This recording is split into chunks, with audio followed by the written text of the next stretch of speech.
వల్లి ఇంటి ముందు ముగ్గేస్తూ ఉండగా విశ్వక్ అయితే వల్లి దగ్గరికి వచ్చి అమూల్య మనసులో నేను ఉన్నానా లేదా తెలిసిందా లేదా అనేది అడుగుతూ ఉంటాడు. అసలు తను ఏం విషయం బయట పెడితేనే కదా తను ఏం మాట్లాడడం లేదు, కామ్గా ఉంటుంది. నాకెలా తెలుస్తుంది తన మనసులో నువ్వు ఉన్నావా లేదో అని అని అంటూ ఉంటాడు.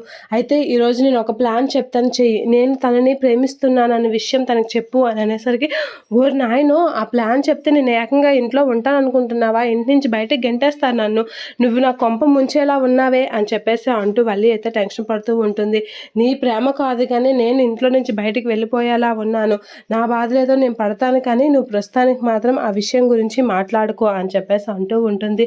మరి ఎలా తెలుస్తుంది తనకి నా మీద ఒపీనియన్ ఎలా ఉందో అనేది ఎలా చెప్తేనే తెలుస్తుంది అని అనేసరికి భద్రావతి వచ్చి కాఫీ తాగుకొని అక్కడ కూర్చుని ఉంటుంది.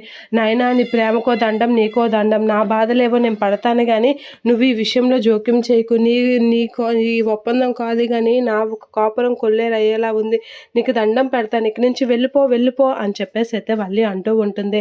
ఒరే విశ్వ, అక్కడేం చేస్తున్నావురా, వాళ్ళ అమ్మకు ఫోన్ చేయి అని చెప్పేసి అంటూ ఉంటుంది భద్రావతి. అలా అనగానే ఒక్కసారిగా విశ్వ అయితే వాళ్ళ అత్తయ్య వైపు చూస్తూ ఉంటాడు. ఇక షాక్ అవుతూ ఉంటుంది. మా అమ్మకి ఎందుకు అని చెప్పేసి వల్లి అనేసరికి, మా 10 లక్షలు మాకు ఇచ్చేయమని అడగడానికి ఫోన్ చేస్తున్నాను, మా డబ్బులు మాకు ఇచ్చేయండి, నువ్వు ఎలాగో అగ్రిమెంట్ ప్రకారం పని చేయట్లేదు కదా అని అంటూ ఉంటుంది భద్రావతి. అలా అనేసరికి ఒక్కసారిగా షాక్ అవుతూ ఉంటుంది. ఒప్పుకున్న పెళ్ళికి వాయించక తప్పుతుందా మేడం అని చెప్పేసి అంటూ ఉంటుంది.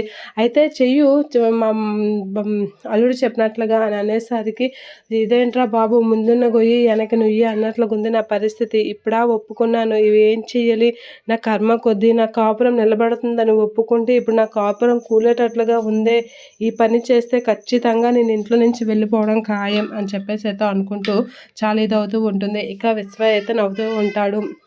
ఇక వల్లి అయితే, ఏం చేస్తాను, తప్పక చేస్తాను, కానీ నా పరిస్థితి ఏంటో చేస్తాను, ఒప్పుకున్నాను కదా చేస్తాను, ఇప్పుడు 10 లక్షలు ఇవ్వడానికి కూడా నా దగ్గర రూపాయి లేదు అని చెప్పేసి లోపలికి వెళ్తూ ఉంటుంది. అలా లోపలికి వెళ్ళగానే ఒక్కసారిగా నర్మద చూస్తూ ఉంటుంది. నర్మదాని చూసి ఒక్కసారిగా షాక్ అవుతూ ఉంటుంది. అమ్మో, దీనికి దొరికానా అని చెప్పేసి షాక్ అవుతూ ఉంటుంది. షాక్ అవ్వగానే వల్లి అయితే, ఏంటి వాళ్ళతో నీకు మాటలేంటి అని చెప్పేసి అనేసరికి, వాళ్ళతోనా అని అడుగుతూ ఉంటుంది. ఏంటి వాళ్ళతో అనేసరికి, బెబ్బెబ్బే అంటున్నావు, ఏంటి చేస్తున్నావు అంటే, మనల్ని వాళ్ళు తప్పుగా మాట్లాడారని చెడమడ తిట్టాను, వాళ్ళకి వార్నింగ్ ఇచ్చాను అని చెప్పేసి అయితే కవర్ చేస్తూ ఉంటుంది. ఎక్కువ చేయకు నువ్వు అని చెప్పేసి నర్మద అయితే సీరియస్గా మాట్లాడుతూ ఉంటుంది వల్లితో.